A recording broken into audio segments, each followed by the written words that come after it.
Buffle Panthère, l'après-midi d'un derby septentrional comptant pour la 15e journée de la Vitalor Ligue 1 au Bénin. Le leader au classement reçoit son dauphin. Deux clubs rivaux et des supporters surchauffés avant le coup d'envoi.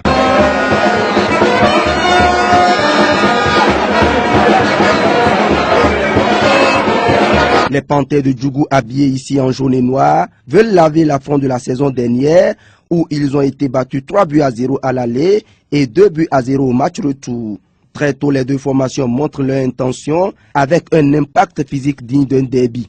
Très peu d'occasions à se mettre sous la dent en première période. Au retour des vestiaires, les deux entraîneurs procèdent à des remplacements afin de conserver le score ou d'empocher le gain de la partie. Les deux équipes se rendent coup pour coup et sur une hésitation de l'axe central de la défense des Panthères de Djougou, Ariel Komi bénéficie d'une offrande de Djalilou Bawa pour ouvrir le score après l'heure de jeu. Malgré la détermination des joueurs des Panthères de Djougou, plus rien ne sera marqué jusqu'au coup de sifflet final. Bruno Goudjo Adoula, entraîneur des Buffles du Borgou, satisfait de l'intensité de ce derby, félicite les deux équipes. Je vais beaucoup féliciter l'équipe des Panthères de Djougou.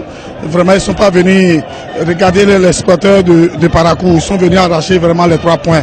Bon, comme il y a toujours la supporter fait qu'on les a marqué un but et puis c'est fini. C'est bon. Et je ne peux que remercier mes poulains parce que vraiment c'est un derby. Depuis que le championnat a commencé, c'est le premier match qui m'a vraiment créé beaucoup de soucis. C'est bien. Déjà fait qu'on a eu les 3 points, c'est bon. Ça vient un match de football, ça c'est du début jusqu'à la fin. Même si aujourd'hui on a perdu 1-0, les poulains n'ont pas démérité. Mais tel que le match avait vraiment un enjeu, que ce soit, c'est-à-dire au niveau compétent de la zone, que ce soit au niveau des joueurs, au niveau du classement, nous on a essayé de parler aux joueurs, donc ils ont essayé de faire de l'aide mieux. Mais aujourd'hui, ce qu'il faut retenir vraiment pour notre football, ça roule bien. Au niveau compétent des poulains, tout le monde se donne. Mais il faut encore revoir le côté arbitrage. Je n'ai pas l'habitude de me prononcer là-dessus. Les dirigeants du club de la cité des Kobourou se contentent de ce score étriqué, mais sont conscients que l'attaque est le véritable chantier de leur équipe. Ce n'est finalement que si la plus petite des marques, 1-0, que les Buffles l'emportent. Et donc le score a été l'essentiel.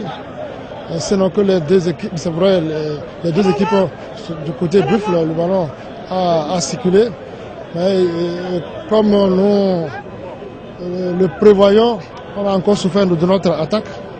Oubliez déjà cette victoire précieuse face aux Panthères de Djougou et se tourner vers la réception des Dragons ce week-end. C'est ce à quoi s'attellent staff technique, joueurs et